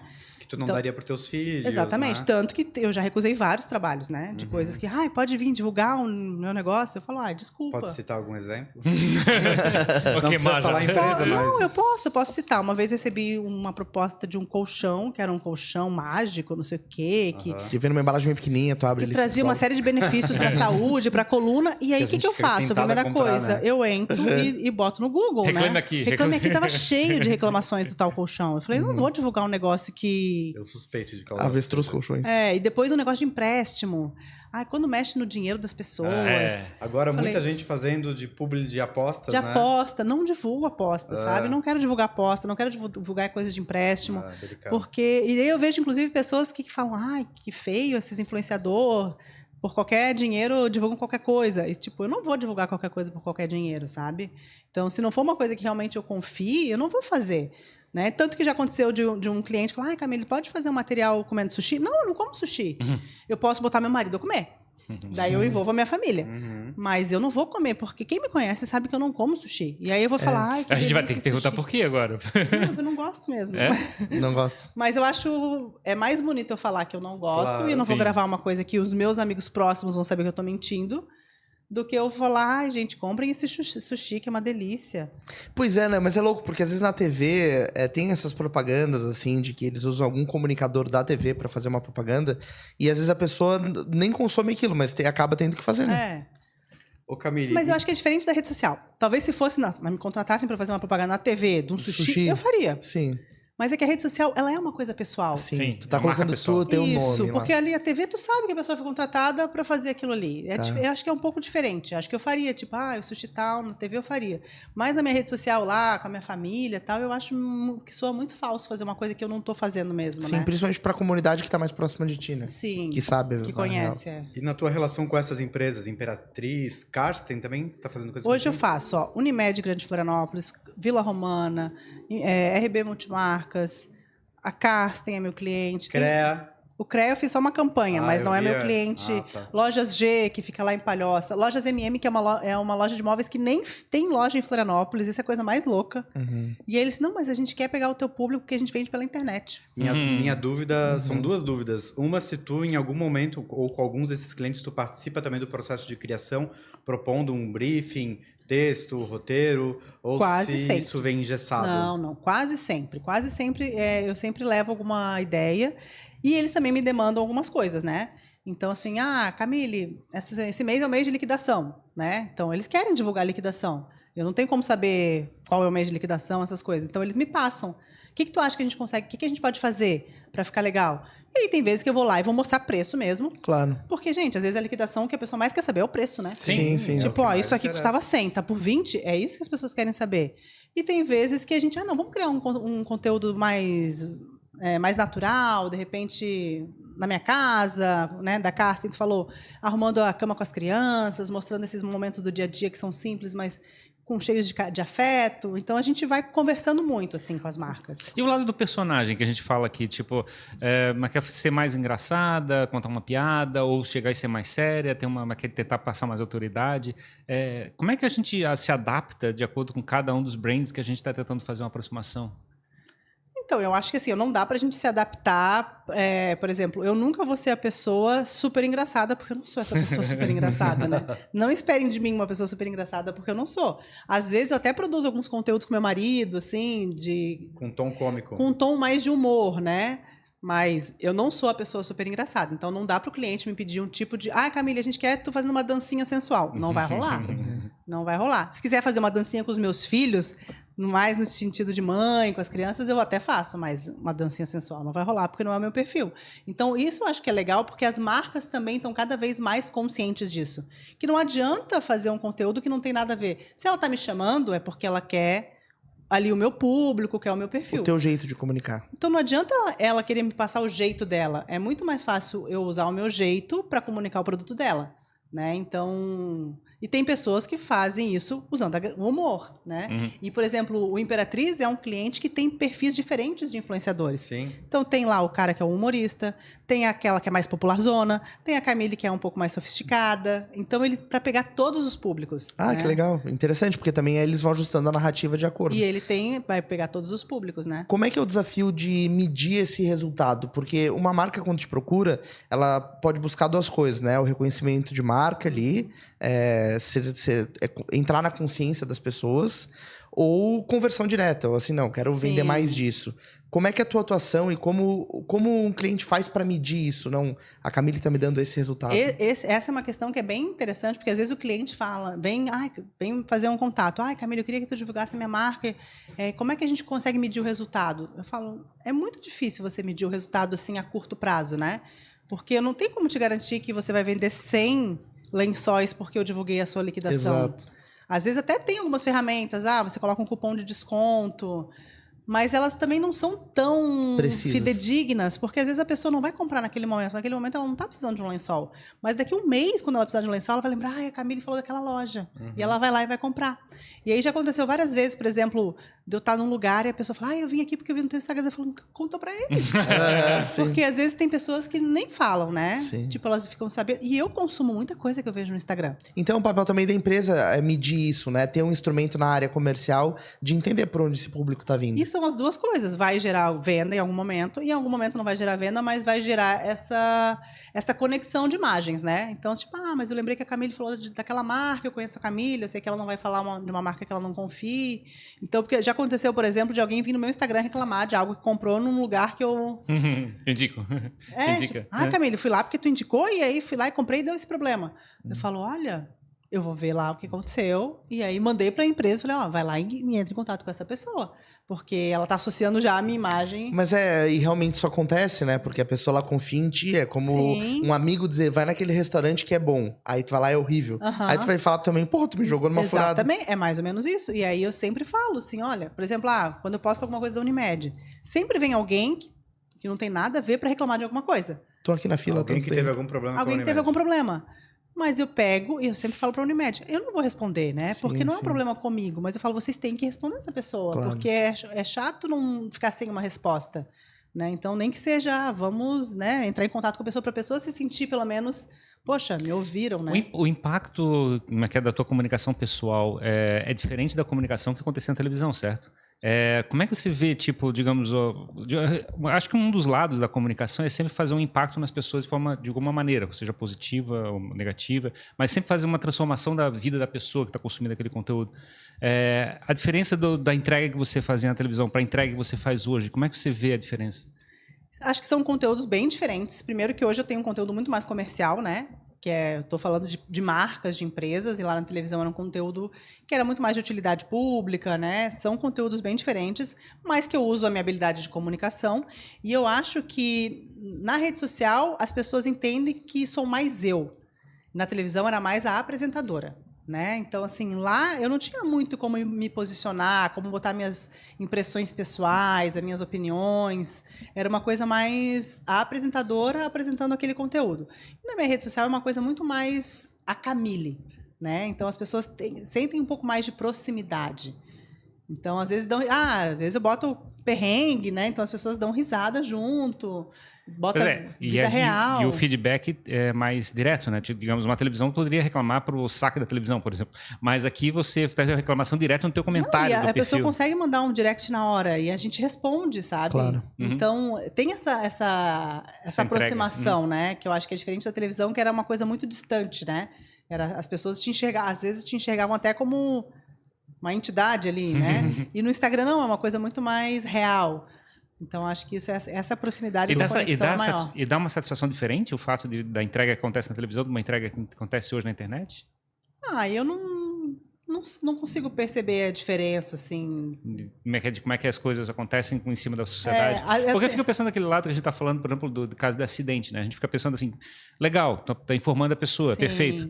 Mas será que o dia da pessoa ficou melhor ou pior, né? Sim. Eu fico pensando assim, esse lado que a gente chegar, qual é a transformação que a gente está executando em cima da sociedade? Mas é engraçado que tem uma coisa que eu não me acostumei ainda, porque a gente tem ali os seguidores, mas a gente não conhece as pessoas, né? Sim. Não. Então são pessoas que tem, os amigos, família que tu conhece, mas tem pessoas que tu não conhece. E aí, às vezes, em algum lugar totalmente aleatório, chega alguém e fala alguma coisa que tu acabou de postar assim. Eu vi que tu... E aí tu fica... Às vezes eu fico até meio sem reação. Sem ação. Eles estão lá, eles estão... Porque no fundo parece que eles são uma coisa imaginária, assim. Não são reais, né? Mas eles são reais, são pessoas. Uma pessoa, né? Eu lembro que um dia eu tava voltando de viagem da Bahia e tal. Eu tava no aeroporto bem cansada, assim. E aí uma pessoa tinha comentado, adorei a viagem, quero todas as dicas. Uma pessoa que eu não conheço. Deu, legal. E aí sentei no aeroporto e ela assim, não acredito, acabei de comentar no teu Instagram. Tá brincando. E aí eu toda desarmada, sério? Saiu do story assim, né? Boa tarde. Deu assim, sério? Dela, isso, olha aí, acabei de comentar. E era uma pessoa que era de Florianópolis, estava viajando também, estava voltando. E aí ficou lá em altos papos comigo, mas uma pessoa que eu nunca vi na minha vida. E isso é muito engraçado. Pra ela, é tua amiga. É muito engraçado. Porque daí as pessoas às vezes chegam falando e eu falo, tá, mas quem é você? É engraçado porque é uma oportunidade que a pessoa de desenvolver uma relação unilateral, né? No podcast também, às vezes a gente recebe alguém como convidado que já acompanha o podcast e a pessoa fala, eu me sinto muito íntima de vocês. Como se já conhecesse, Só que a gente não conhece a pessoa, mas né? é um inferno. A gente faz o podcast aqui, eu já peguei umas 2 ou 3 pessoas que me cumprimentaram no meio da rua. Fábio, não sei o quê. Assim, pô, não é conhecer a pessoa. É uma coisa... dúvida. Na dúvida deu um tchauzinho. Oi, tudo bem? Eu já desisti de falar muito prazer, né? Falo, oi, tudo bem? Porque às vezes fala muito prazer. Não, já te conheço. Tá. Então tá. E tu já se viu em meio, assim, alguma polêmica, alguma coisa que tu viu... Putz, entrei num conteúdo aqui que... Me arrependi. Me arrependi, ou tomei uma posição que não foi bom. Pra ser cancelado? Vou ser cancelada. Não, até porque assim, eu vou ser bem sincera, eu evito polêmicas. Eu não sou uma pessoa que fica me posicionando politicamente.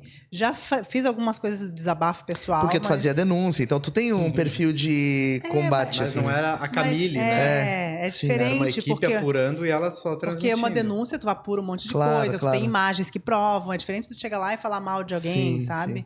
E a grande maioria das pessoas que eu vejo se posicionando acabam despertando amor e ódio. E eu prefiro, assim, ficar mais neutra, sabe? Nessas coisas. Então, eu me posicionei algumas vezes em algumas questões, na época da pandemia, mas nada muito incisivo a ponto de ter haters. Escalar e tal. Assim. Ô Camille, agora em 2023, 4 anos depois, tá de volta à TV, num projeto especial da AND, percorrendo o estado de Santa Catarina para mostrar um pouco sobre nossos pontos turísticos de inverno. Quero saber como é que está sendo essa experiência, esse gostinho de voltar para a TV. E tu percorrendo essas cidades, eu vi que estavas em Rancho Queimado, tu encontra com as pessoas comentam, que estava com saudade de te ver na TV. Muito, isso é muito legal. Muito legal, porque assim, quando eu saí da TV, eu estava decidida que eu não queria mais fazer TV. Né? Aquele ciclo já tinha se encerrado, né? Eu achei que tinha sido uma trajetória bacana, mas eu não queria mais voltar a fazer TV.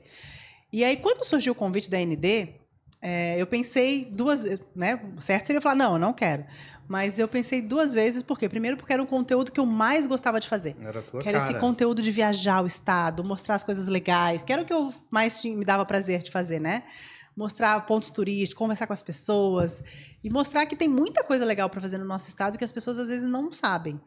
E aí, quando a AND me convidou, eu falei, é um projeto de 3 meses para começar, um projeto com início, meio e fim. Não quero voltar para a TV. Então, é um projeto que tem um propósito definido. Um propósito definido, um tempo de duração curto, né? Que vai me fazer matar um pouco a saudade da TV, porque é uma produção de conteúdo diferente.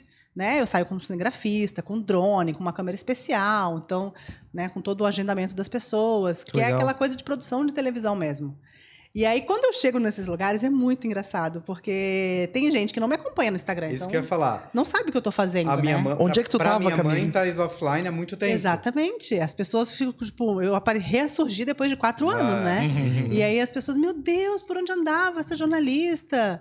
E aí tem alguns lugares que eu chego, e aí Camille, meu Deus, e me abraçam, assim, porque realmente são pessoas que, para elas, eu tô há 4 anos desaparecida. E legal, né? de tu perceber, assim, que por mais que o teu perfil no Instagram tenha crescido e tu tenha muitos seguidores... Ainda tem muita gente que eu posso alcançar. Tem um universo enorme, né? Tem muita gente, né? Só pensar quantos milhões de habitantes tem em Santa Catarina. Então, tem muita gente ainda que não me segue. Aliás, já começa a me seguir. Com os episódios indo ao ar todas as sextas-feiras no Balanço Geral. Todas as sextas-feiras no Balanço Geral. E na segunda repete no SC no Ar, que é o programa da manhã, né? Daí tu percebe, enquanto o programa vai ao ar ou logo depois, essa interação na tua rede social? Como é que tu tem medido isso? Olha, normalmente eu posto alguma coisa ali na minha rede social e aí vem a interação mais ainda de próprios seguidores. Seguidores não mesmo. percebo ainda muita gente. A interação que eu percebo é muito mais ao vivo do que na minha rede social com esse público, né? Então, assim, quando eu estou nas cidades gravando, e é legal porque essa população do interior, ela valoriza muito isso da televisão, né? Então, quando eu chego lá, é Camille Reis? Eu falo, acho muito engraçado, né? Eu falo, isso. Sabem nome e sobrenome. Isso, ai, meu Deus, por onde tu andava? Tá sumida, não sei o quê, abraça. E aí tem toda uma receptividade, assim, sabe? E achei engraçado porque um lugar que a gente postou, né, a matéria mostrou, a menina falou assim pra mim, Camille, ligaram pro meu telefone aqui. Eu acho que eu nunca tinha atendido uma ligação, que é o público, às vezes, da televisão. Sim, claro. Né? Porque daí a gente postou um lugar bonito, uma pousada, e as pessoas começaram a pedir o contato. Daí eu peguei, entrei no Google, dei um print que estava ali o site, né, o telefone, e aí a menina da pousada falou assim, as pessoas estão me ligando de telefone. Tipo, não tô acostumada. Quem usa o telefone hoje em dia? Quem usa o telefone hoje em dia? Não tô acostumada a ninguém me ligando. Tô acostumada a pessoa mandar WhatsApp e tal. Mas às vezes é a senhorinha que assiste a televisão, né? É esse público que não tá tanto no digital. E aí acaba atingindo um outro público, né? Legal. Isso é legal. Tem um processo de transformação que tá acontecendo na sociedade de como é que consome conteúdo, né? Como é que tá se consumindo conteúdo hoje em dia? Tem assim, televisão, internet? Internet. Celular. Celular? Nem internet. Eu vou dizer, é tudo no celular. Porque até o computador eu uso só para trabalhar, assim, não uso para consumir informação. Eu só uso o celular. E até a maioria dos conteúdos hoje eu produzo, edito tudo no celular. Tudo, o celular é minha ferramenta de trabalho, ferramenta de atualização. Mas a televisão também não tem se consumido mais? Não consumo. É uma coisa que está reduzindo bastante, né? Eu acho, talvez o perfil da idade... Eu uso televisão para assistir série, os meus filhos assistem YouTube, Netflix, né? Então assisto muito a série na Netflix, mas assim, a programação de televisão diária... Eu não tenho mais o hábito de assistir. É engraçado como está mudando, né, esse perfil das pessoas. Realmente eu tenho reduzido pra caramba meu consumo de notícias ao dia, assim, tipo as novidades que aparecem. A gente as coisas mais relevantes a gente acaba já sabendo no decorrer do dia, pelo WhatsApp, pelo Instagram. Pelo Twitter. E aí acaba... o navio explodiu, o submarino explodiu, né? Quando foi passar aquilo lá no Jornal Nacional, a gente já sabia todos os detalhes. Todos os detalhes. Como ele tinha implodido, o que tinham achado. Então... A TV, de certa forma, ela explodiu pelo fato de fabricar uma notícia recente que as pessoas não tinham como acessar a informação. Teoricamente, tinha que deixar a televisão ligada para poder ver acontecendo.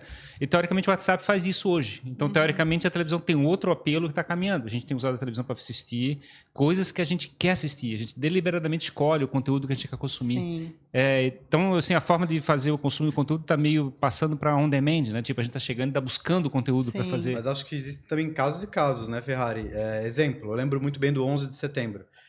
Eu fiquei sabendo, eu tava andando na rua, voltando da escola, e as pessoas já estavam comentando na rua e tal. Eu vi uma pessoa comentando pro dono da banca de jornal, amanhã tu vai vender muito jornal. E eu cheguei em casa, liguei a TV, e daí tava já aquela transmissão. Mas isso faz bastante tempo, né? Não, escuta. Nessa época a internet... Foi ontem. Nessa época a internet não era tão... Mas daí eu cheguei em casa, liguei, estavam todas as emissoras fazendo transmissão. Se hoje acontecesse um episódio similar, tu não ia ligar na Globo? Cara, eu ligo literalmente YouTube. Eu boto 2 ou 3 caras assim que eu acho na internet. Mas eles vão estar ao vivo fazendo uma cobertura como essa? Nesses episódios, eu acho que a TV ainda tem bastante força. Com esse aparato? Vamos trazer um exemplo mais recente, né? Já que o 11 de setembro já faz bastante tempo. Mas é aquele episódio da invasão ali no início do ano, em Brasília. Sim. Né? Quando eu olhei na rede social aquilo, que eu não estava entendendo direito o que estava acontecendo. Porque na rede social vem fragmentos, né? Sim. Prenderam 3. Prenderam 3 do quê? Nem sei o que aconteceu. E aí eu fui pra televisão, fui pra Globo News. para entender o que estava acontecendo. Engraçado, eu peguei umas 3 ou 4 lives de gente que tava literalmente lá gravando o celular onde é que eles estavam. Assim, eu estava assistindo... Mas daí tu tá vendo só a ótica dele. Não, eu vejo 3 ao mesmo tempo. Mas 3 que tu escolheu possivelmente porque eles falam o que tu quer ouvir. Não, eu boto no YouTube e eu procuro. Como é que é? Gente ao vivo... Pessoas com quem eu concordo. Tá.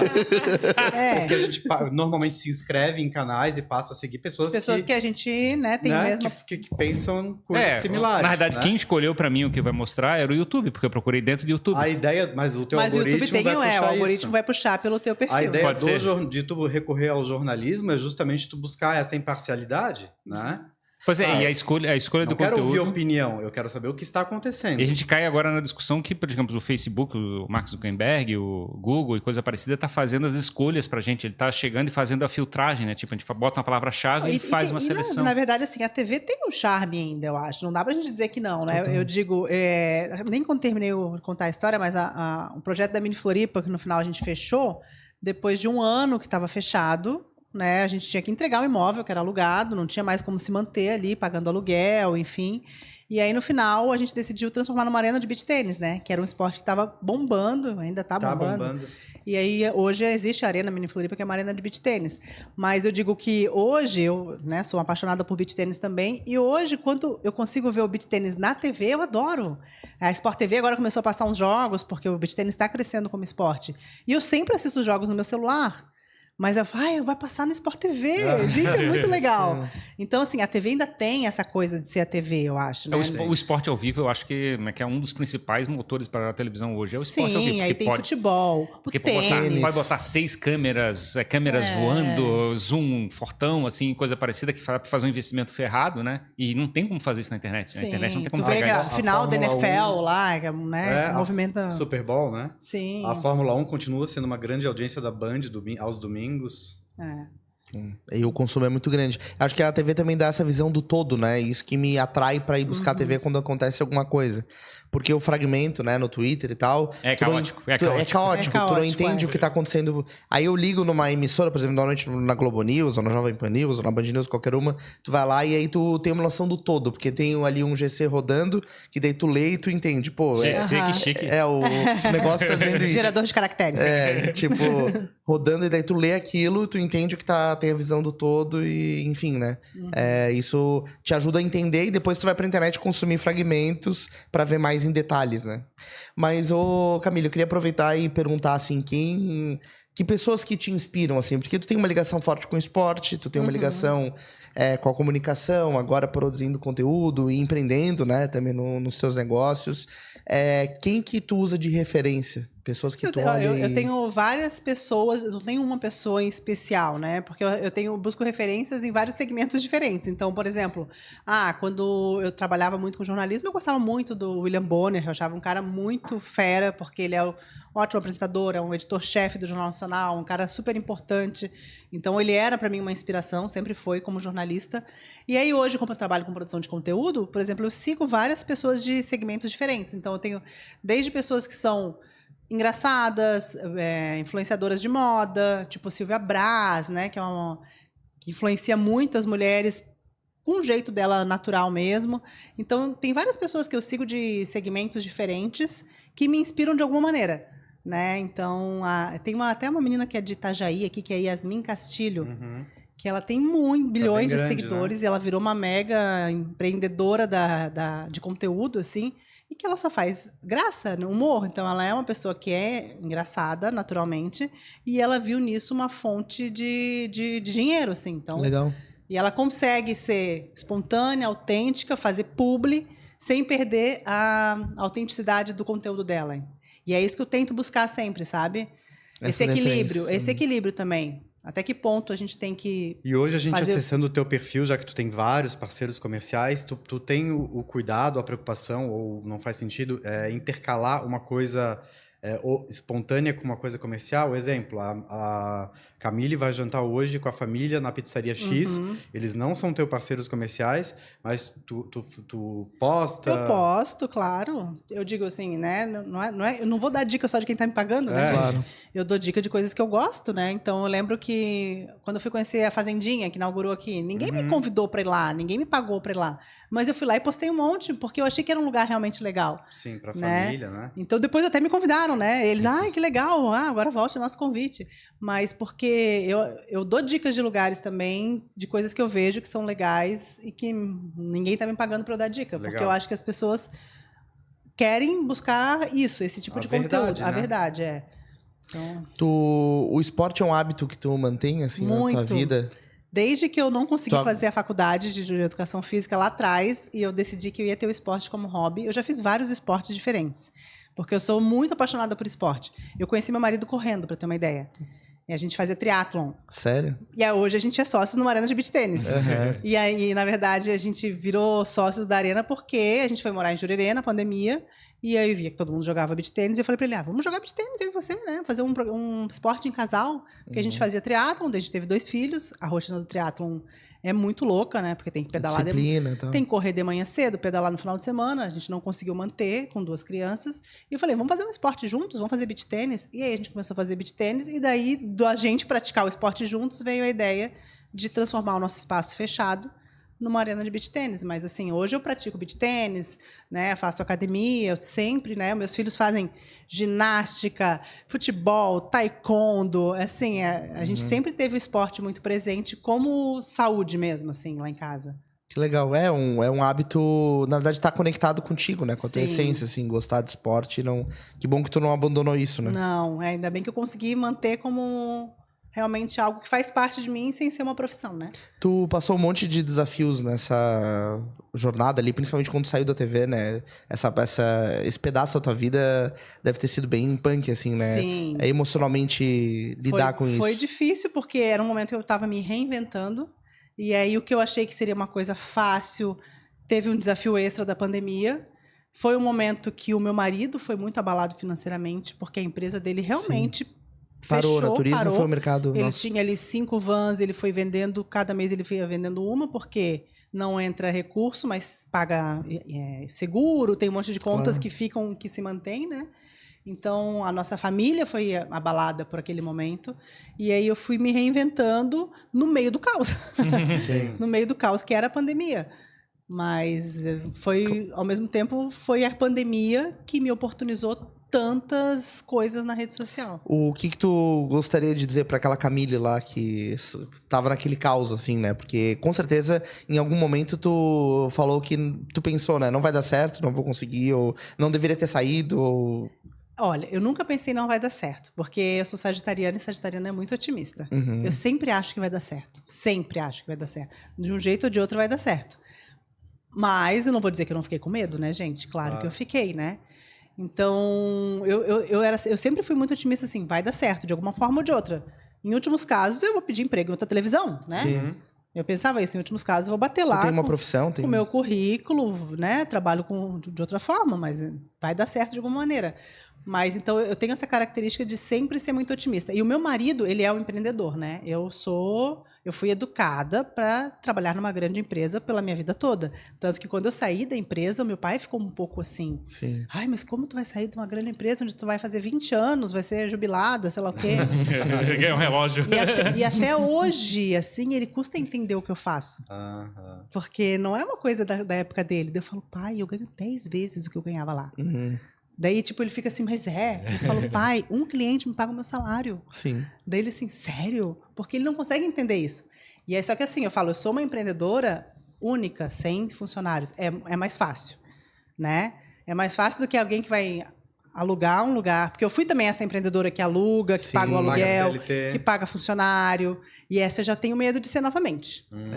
Porque essa corre muito risco. Sim. Né? Então, é um risco alto. Hoje eu sou uma empreendedora que, na verdade, eu sou a minha empresa. Então, é mais fácil de se jogar no mercado quando você não tem tanto risco, né? Eu digo, o único risco hoje que eu tenho sou eu mesma, né? Sim. Mas por isso eu fiz seguro de vida, seguro de doença, seguro de... Fiz todos os seguros, porque hoje eu dependo exclusivamente de mim. Claro. Ô Camille, o Jimmy te perguntou o que tu diria para Camille de 4 anos atrás. Eu te pergunto o que tu diria para um estudante de jornalismo que está hoje cursando a faculdade.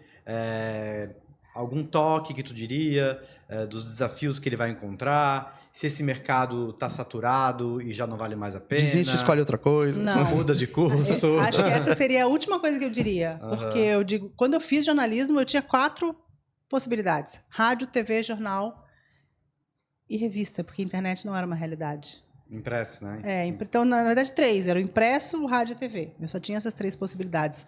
Hoje, o estudante de jornalismo, ele tem muitas possibilidades. É verdade. E assim, Camille, mas todo mundo pode fazer internet hoje, rede social? Pode. Mas nem todo mundo tem essa habilidade de comunicação. E muitos clientes que me contratam, não me contratam pela Camille, né? Não querem ir para minha rede social. Hoje eu tenho clientes que eu atendo porque eles não têm ninguém que faça isso. Ninguém que consiga olhar para o celular, gravar um vídeo, ter essa habilidade de comunicação. Então, ele me contrata como jornalista mesmo. Né? Então, eu tenho vários clientes que me contratam como jornalista. Legal. Né? Então, assim, acho que hoje o mercado ele tem muito mais possibilidades. Né? Então, para quem está afim de trabalhar, de se desafiar, é um mercado. E a faculdade sempre vai te ensinar alguma coisa. Porque, mas faculdade... Claro, talvez o que eu aprendi lá 20 anos atrás, quando me formei, não sirva mais para hoje, mas me trouxe muita coisa que me ajudou lá no início. Sem dúvida. E é uma bagagem, né? Perfeito, show de bola. Super papo, Se né? deixar, eu fico falando até amanhã. Não, pô. Eu também.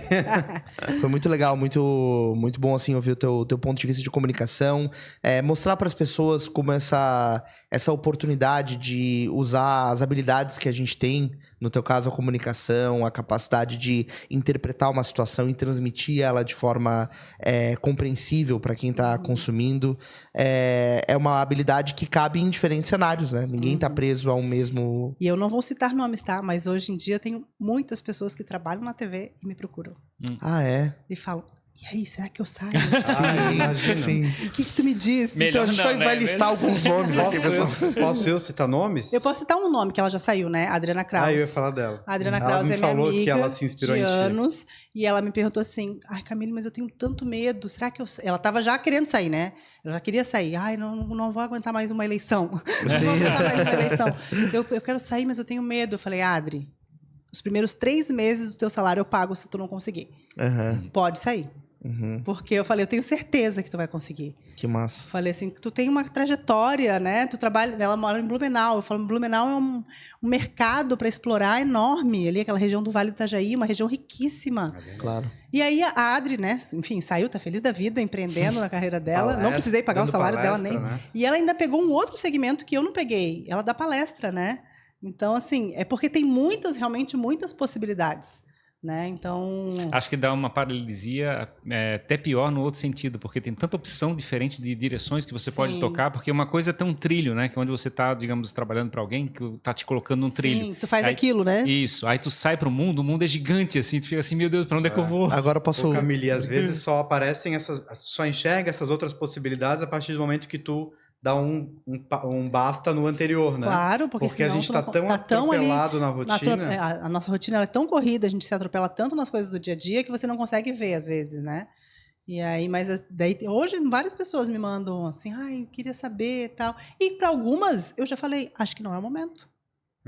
E por que isso não serve para todas as pessoas, né? Algumas tem pessoas... perfil, né? Claro, eu falei, olha, talvez eu acho que esse ainda não é o momento para você. Eu acho que tu deveria abrir uma consultoria para profissionais de comunicação, uma mentoria para profissionais de comunicação e transição de carreira. Mais um mercado para É um baita, né? Você quer sair da sua empresa tradicional de comunicação? Fale com Camille. Mas acho que mais do que a questão de tu ter saído da TV e focar no conteúdo digital, é essa questão de ter mais de uma fonte de renda, né, Camille, também? Sim. De tu também ser empreendedora. Porque, né? Hoje em dia, os eventos, eu continuo fazendo os eventos hoje também. Hoje em dia, eu acho que isso está muito em voga, né? E eu estava discutindo isso ontem com um amigo meu que tem agência de marketing em São Paulo, o quanto a gente já, de uns tempos para cá, vem falando, olha, vai atrás de mais uma fonte de renda, não fica só aqui contando com isso aqui todo mês, porque isso aqui pode cair em algum momento, né? Eu estava discutindo isso muito com um amigo meu, que ele está super também decolando como influenciador lá em São Paulo, e a agência de marketing dele deu uma baixa, assim, recentemente, crise econômica, enfim. Claro, né? claro. Não, mas é isso. Tem que ter ovos em várias cestas, né? É isso aí. Não tem é engraçado jeito. como a comunicação está puxando todo o resto agora, né? Tipo, tá começando a ficar como sendo a comunicação teoricamente era um instrumento e agora de certa forma ele está puxando todos os outros negócios em cima do processo de comunicação, como a coisa está virando, né?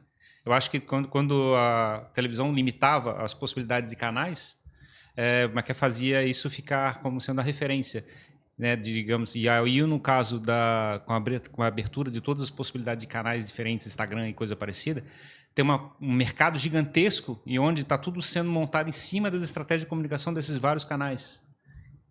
Ficou diferente como é que o mercado está se posicionando. E vai ficar diferente cada vez mais, né? Porque hoje eu trabalho muito no Instagram, mas daí cada dia surge uma novidade, threads, não sei o quê. A gente não sabe como é que vai ser daqui 5 anos. Então, eu falo, Camille, mas tu tem medo? Eu falo, não, daqui 5 anos, se eu precisar, eu faço uma outra coisa. Tu vai saber fazer. Eu vou me reinventar de novo, né? Então, assim, não dá pra gente ter medo. Eu acho que a mentalidade é o mais importante, né? Você saber que tem capacidade de se reinventar a qualquer tempo. Sim. Isso é determinante, porque o jogo que vier, tu vai saber jogar, Sim. se tu tiver essa mentalidade. A gente fica muito satisfeito aqui, por exemplo, a gente pega um monte de gente que não tem nenhuma experiência de comunicação, a gente vai fazer um podcast, fazer uma conversa e traz a pessoa para contar uma história bacana da vida dele, né? E a gente vê esse lado, é sempre muito gratificante de chegar e trazer a pessoa para o lado de chegar e fazer o primeiro exercício de comunicação dele, da vida dele. Isso é muito legal, né? É uma oportunidade eu acho diferente. que todo mundo deveria ter passado por isso, né? A gente eu formei em engenharia, né? Engenharia não prepara para isso, né? Então você chega, como é que você faz para fazer esse posicionamento? Camille, onde o público te encontra hoje? No Instagram? No meu Instagram, no @Camille também? Reis, no Threads, claro, já fui, no primeiro dia eu já entrei, né? Não sei direito o que tem que fazer lá, mas já tô lá. Camille com 2 L's. Mas onde eu tô mais atuante realmente é no Instagram, que é o @Camille com 2 L's Reis, né? Já me sigam lá. É isso Deem aí. dicas, mandem mensagem. Eu sempre respondo. E é até engraçado que às vezes as pessoas... É a assessora da Camille que está falando? Eu falo, não, né, gente? Sou eu. Tipo, ainda não cheguei a esse nível que eu preciso de assessora para responder direct, né? Ainda Mas é legal, né? Não, eu sou estagiária da assessora. Posso passar para assessora, tá? Eu falo, não, pode falar que sou eu mesma. Não, que legal. Que bom poder ouvir isso, compartilhar isso com quem nos acompanha. Então, obrigado pela tua vinda. Eu que agradeço. Volte sempre, né? Com novidades, com novos projetos. Obrigado, Davi. Valeu, gente. Por mais esse papo, né? Obrigado pela confiança, obrigado, Camille, Obrigada por pelo aceitar o convite, né? O Davi que me convidou. É isso aí. Já quero te agradecer, né? Agradecer a Paz Lima Comunicação, te agradecer pelo todo o suporte aqui em fazer a gente construir um produto cada vez melhor Jogando pra Plateia, É isso aí. né, Ferrari? Agradecer ao Lead Santa Catarina, nosso parceiro, ao Danco, a doutora Rebeca Reising também, e principalmente agradecer a você que nos acompanha, que nos dá força pra gente seguir, que comenta, que interage. A gente tem visto as interações aumentarem nas plataformas, no YouTube, nas plataformas de áudio, no nosso Instagram. Então, se porventura você não nos segue, né, e esse conteúdo apareceu do nada pra você, aproveite pra entrar no nosso universo, pra se associar aí à comunidade Jogando pra Plateia e ajudar a gente a chegar ainda mais longe com tudo isso. Muito obrigado e até o próximo episódio do Jogando. Falou, gente. Até mais. Obrigado. Valeu, Tchau, tchau. obrigado. Tchau.